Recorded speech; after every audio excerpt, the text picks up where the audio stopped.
உன்னத பாட்டு 6ஆம் அதிகாரம்.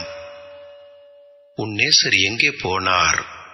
ஸ்திரீகளின் ரூபவதியே, உன் நேசர் எவ்விடம் போய்விட்டார்? உன்னோடே கூட நாங்களும் அவரை தேடுவோம். தோட்டங்களில் மேயவும் லீலி புஷ்பங்களை கொய்யவும் என் நேசர் தமது தோட்டத்துக்கும் கந்தவர்க்க பாத்திகளுக்கும் போனார். நான் என் நேசருடையவள், என் நேசர் என்னுடையவர். அவர் லீலி புஷ்பங்களுக்குள்ளே மேய்கிறார். என் பிரியமே, நீ திர்சாவைப் போல் சௌந்தரியமும் எருசலேமைப் போல் வடிவமும் கொடிகள் பறக்கும் படையைப் போல் கெடியுமானவள். உன் கண்களை என்னை விட்டு திருப்பு, அவைகள் என்னை வென்றது.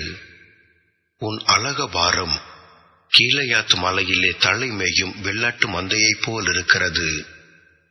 உன் பற்கள் குளிப்பாட்டப்பட்டு கரையேறுகிறவைகளும் ஒன்றானாலும் மலடா இராமல் இரட்டை குட்டிகின்றவைகளுமான ஆட்டு மந்தையைப் போல் இருக்கிறது.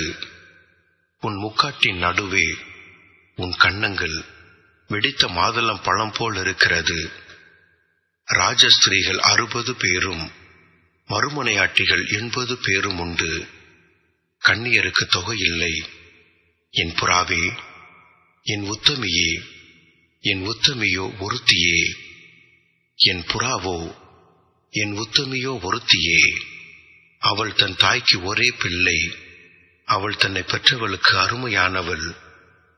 குமாரத்திகள் அவளை கண்டு அவளை வாழ்த்தினார்கள்.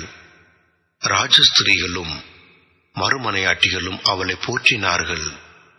சந்திரனைப் போல் அழகும் சூரியனைப் போல் பிரகாசமும் கொடிகள் பறக்கும் படையைப் போல் கெடியும் உள்ளவளாய் அருணோதயம் போல் உதிக்கிற இவள் யார்? பள்ளத்தாக்கிலே பழுத்த கனிகளை பார்க்கவும் திராட்சை செடிகள் துளிர் விட்டு மாதளஞ்செடிகள் பூத்ததா என்று அறியவும், மாதளஞ்செடிகள் பூத்ததா என்று அறியவும் வாதுமை தோட்டத்துக்கு போனேன். நினையாததுக்கு முன்னே என் ஆத்துமா என்னை அம்மினதாபின் ரதங்களுக்கு ஒப்பாக்கிற்று.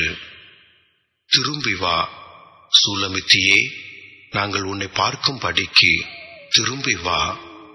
சூலமித்தியில் நீங்கள் என்னத்தை பார்க்கிறீர்கள்? அவள் 2 சேனையின் கூட்டத்துக்கு சமமானவள்.